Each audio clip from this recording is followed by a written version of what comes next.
ये आकाशवाणी रायपुर है। प्रादेशिक समाचार बुलेटिन के साथ मैं दीप्ति चंद्रा।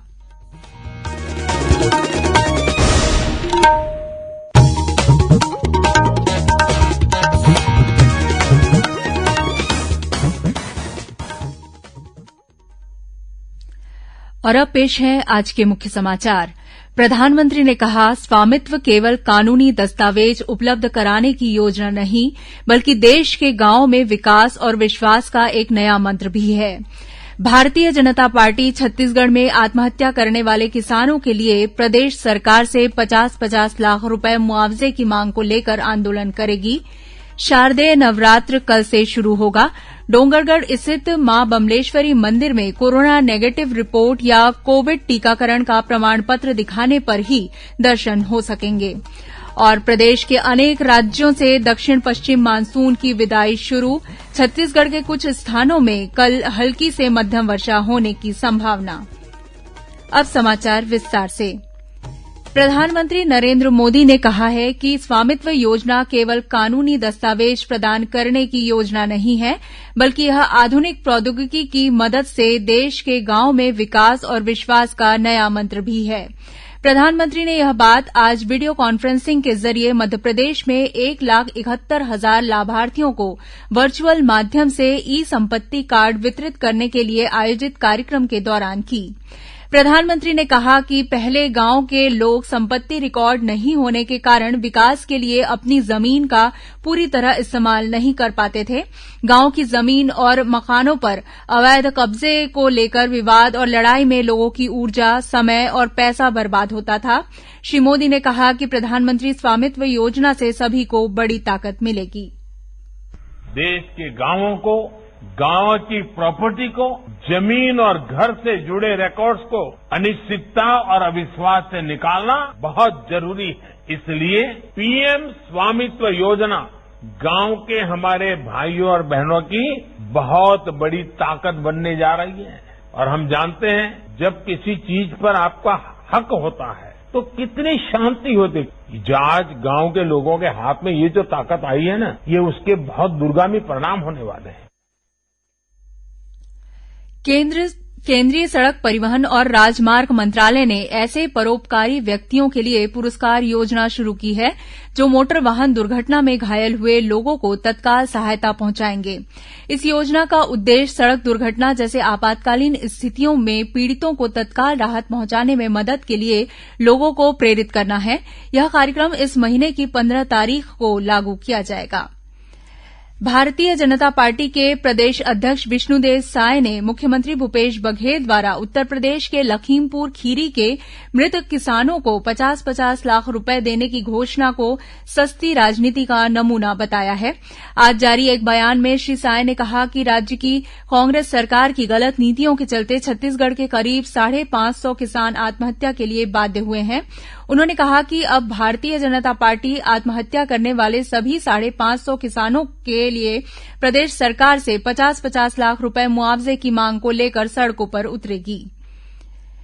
भारतीय जनता पार्टी का एक प्रतिनिधि मंडल आज कवर्धा पहुंचा। इसमें नेता प्रतिपक्ष धरमलाल कौशिक, सांसद संतोष पांडे, विधायक बृजमोहन अग्रवाल और भाजपा के अन्य वरिष्ठ नेता शामिल थे। इन लोगों ने आज कवर्धा के सर्किट हाउस में पार्टी के पदाधिकारियों और कार्यकर्ताओं के साथ बैठक की। इसके बाद इस प्रतिनिधिमंडल ने हाल ही में कवर्धा शहर में हुए घटना में घायल पार्टी के कार्यकर्ता से मिलने जाने की कोशिश की, लेकिन पुलिस ने उन्हें इसकी अनुमति नहीं दी। इसके बाद भाजपा नेता सर्किट हाउस परिसर में ही कुछ देर धरने पर बैठे। शाम को धरना समाप्त कर दिया गया।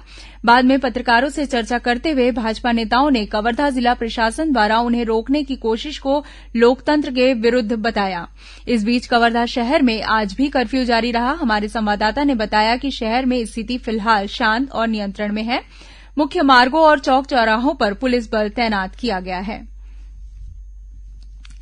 राष्ट्रव्यापी कोविड टीकाकरण अभियान के अंतर्गत अब तक 92 करोड़ 17 लाख से अधिक टीके लगाए जा चुके हैं। केंद्रीय स्वास्थ्य मंत्रालय ने बताया है कि पिछले 24 घंटों के दौरान 56,48,000 59,48,000 से अधिक टीके लगाए गए हैं। इस बीच प्रदेश में कोविड-19 के सक्रिय मामलों की संख्या लगातार घट रही है। प्रदेश के 7 जिलों कबीरधाम, गौरेला, पेण्ड्रा, मरवाही, धमतरी, बलरामपुर, सरगुजा, नारायणपुर और बीजापुर में अभी कोरोना का एक भी सक्रिय मामला नहीं है। वर्तमान में राज्य में 220 मरीजों का विभिन्न अस्पतालों या होम आइसोलेशन में इलाज चल रहा है। इस समय प्रदेश की औसत पॉजिटिविटी दर 0.06% है। कल प्रदेश में कोरोना संक्रमण के 13 नए मामले सामने आए। राज्य के 22 जिलों में कल कोरोना संक्रमण का कोई नया मामला नहीं मिला है। छत्तीसगढ़ राज्य स्थापना दिवस के अवसर पर 1 नवंबर को जिला मुख्यालयों में 1 दिवसीय कार्यक्रम आयोजित किया जाएगा। राज्य के सामान्य प्रशासन विभाग द्वारा जारी दिशा निर्देशों के अनुसार इन कार्यक्रमों में मुख्य अतिथि के रूप में मंत्री या संसदीय सचिव शामिल होंगे। कार्यक्रम स्थल पर विभिन्न विभागों की उपलब्धियों को दर्शाने वाली प्रदर्शनी लगाई जाएगी। साथ ही स्थानीय कलाकारों द्वारा सांस्कृतिक कार्यक्रम भी पेश किए जाएंगे। वहीं राजधानी रायपुर के साइंस कॉलेज मैदान में 28 अक्टूबर से 1 नवंबर तक राष्ट्रीय आदिवासी नृत्य महोत्सव और राज्योत्सव का आयोजन किया जाएगा। 1 नवंबर को राज्योत्सव के मौके पर विभिन्न क्षेत्रों में उत्कृष्ट कार्य करने वाले व्यक्तियों और संस्थाओं को राज्य अलंकरण प्रदान किए जाएंगे। प्रादेशिक समाचार आप आकाशवाणी रायपुर से सुन रहे हैं और अब आगे बढ़ते हैं बाकी के समाचारों की ओर। शक्ति की आराधना का पर्व शारदेय नवरात्र कल से शुरू हो रहा है। इस अवसर पर प्रदेश के विभिन्न देवी मंदिरों में 9 दिनों तक विशेष पूजा अर्चना की जाएगी। देवी मंदिरों और शक्तिपीठों में मनोकामना ज्योति कलश की स्थापना भी की जाएगी। राज्यपाल अनुसुईया उइके और मुख्यमंत्री भूपेश बघेल ने प्रदेशवासियों को देवी उपासना के पर्व नवरात्रि की बधाई और शुभकामनाएं दी हैं। अपने संदेश में राज्यपाल ने प्रदेशवासियों से अपील की है कि इस कोरोना काल में शासन द्वारा दिए गए निर्देशों के अनुरूप त्यौहार मनाएं और अपने परिवार का ध्यान रखें। वहीं शारदीय नवरात्रि की पूर्व संध्या पर जारी अपने बधाई संदेश में श्री बघेल ने कहा है कि नवरात्रि में 9 दिनों तक पूरी श्रद्धा और भक्ति भाव के साथ श्रद्धालु शक्ति स्वरूपा देवी दुर्गा के 9 अलग अलग रूपों की पूजा करते हैं। इस बीच नवरात्र पर्व को लेकर विभिन्न जिला प्रशासनों द्वारा दिशा निर्देश जारी किए गए हैं। दुर्ग जिला प्रशासन द्वारा जारी दिशा निर्देश के अनुसार पंडाल में अधिकतम 8 फीट ऊंचाई की प्रतिमाएं ही स्थापित की जाएंगी। पंडाल में एक समय में 50 से अधिक लोग उपस्थित नहीं हो सकेंगे। पंडाल की लंबाई चौड़ाई 15 बाई 15 फीट से अधिक नहीं होनी चाहिए। कोरोना संक्रमण की तीसरी लहर की आशंका को देखते हुए रास गरबा डांडिया का आयोजन वृहद रूप से नहीं किया जा सकेगा। आयोजन में अधिकतम 100 व्यक्ति ही शामिल हो सकेंगे। इसके अलावा पंडाल स्थलों में प्रसाद या चरणामृत वितरण की अनुमति नहीं होगी। साथ ही विसर्जन के समय या विसर्जन के पश्चात किसी भी प्रकार का भोग भंडारा भी आयोजित नहीं किया जा सकेगा। वहीं डोंगरगढ़ में मां बम्लेश्वरी के दर्शन के लिए श्रद्धालुओं को निर्धारित ऐप के माध्यम से पहले रजिस्ट्रेशन कराना होगा। इसके बाद मंदिर पहुंचने पर उन्हें 72 घंटे पहले की कोविड-19 जांच की नेगेटिव रिपोर्ट या वैक्सीनेशन सर्टिफिकेट दिखाना होगा, जिसके बाद ही उन्हें दर्शन की अनुमति दी जाएगी। इस बार पदयात्रा के साथ ही मंदिर परिसर में मेला, मीना बाजार और झूले पर प्रतिबंध रहेगा। रायपुर के पास स्थित चंदखुरी में राम वनगमन पर्यटन परिपथ का कल शुभारंभ किया जाएगा। इस अवसर पर मुख्यमंत्री भूपेश बघेल कल चंदखुरी स्थित माता कौशल्या के प्राचीन मंदिर परिसर के विकास और सौंदर्यीकरण कार्य का लोकार्पण भी करेंगे। मंदिर परिसर में विकास और सौंदर्यीकरण के कार्य का पहला चरण पूरा हो चुका है। इस मौके पर 3 दिवसीय समारोह आयोजित किया जाएगा, जिसमें राष्ट्रीय और अंतर्राष्ट्रीय स्तर के कलाकारों के साथ ही स्थानीय लोक कलाकार और मानस मंडलियां अपनी प्रस्तुति देंगी। साथ ही लाइट एंड साउंड शो के जरिए भगवान राम के वनवास और राम वनगमन पथ की कहानियों पर आधारित कार्यक्रम पेश किए जाएंगे। गौरतलब है कि राम वनगमन पर्यटन परिपथ परियोजना के तहत छत्तीसगढ़ के उन स्थानों को पर्यटन स्थल के रूप में विकसित किया जा रहा है जहां से मान्यता के अनुसार वनवास के दौरान भगवान राम गुजरे थे। इनमें सीतागढ़ी, हरचौका, रामगढ़, शिवरीनारायण, तुरतुरिया, चंदखुरी, राजिम, सिहावा, जगदलपुर और रामाराम शामिल हैं। और अब पेश है मौसम का हाल। आज से दक्षिण पश्चिम मानसून की विदाई शुरू हो गई है। मौसम विभाग के अनुसार अगले 3-4 दिनों में गुजरात, राजस्थान, पंजाब, उत्तर प्रदेश और मध्यप्रदेश के कुछ भाग से मानसून की विदाई हो जाएगी।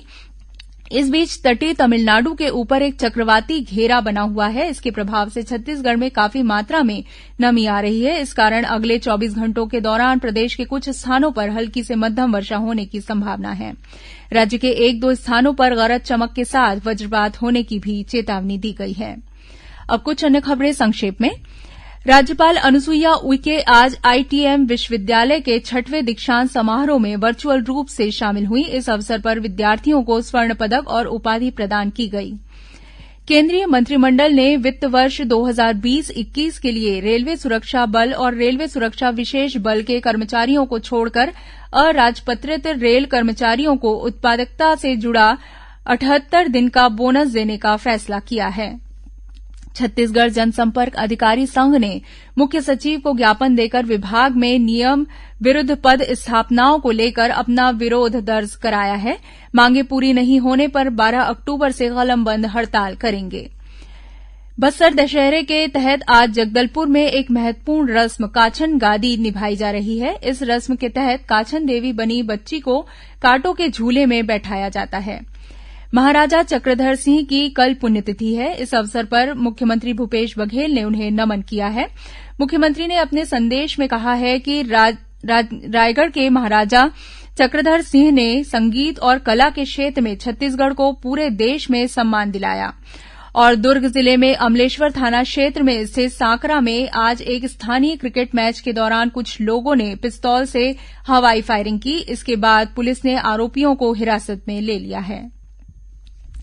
अंत में मुख्य समाचार एक बार फिर। प्रधानमंत्री ने कहा, स्वामित्व केवल कानूनी दस्तावेज उपलब्ध कराने की योजना नहीं, बल्कि देश के गांवों में विकास और विश्वास का एक नया मंत्र भी है। भारतीय जनता पार्टी छत्तीसगढ़ में आत्महत्या करने वाले किसानों के लिए प्रदेश सरकार से 50-50 लाख रुपए मुआवजे की मांग को लेकर आंदोलन करेगी। शारदेय नवरात्र कल से शुरू होगा। डोंगरगढ़ स्थित मां बमलेश्वरी मंदिर में कोरोना नेगेटिव रिपोर्ट या कोविड टीकाकरण का प्रमाण पत्र दिखाने पर ही दर्शन हो सकेंगे। और प्रदेश के अनेक राज्यों से दक्षिण पश्चिम मानसून की विदाई शुरू। छत्तीसगढ़ के कुछ स्थानों में कल हल्की से मध्यम वर्षा होने की संभावना। इसी के साथ प्रादेशिक समाचार बुलेटिन समाप्त हुआ। नमस्कार।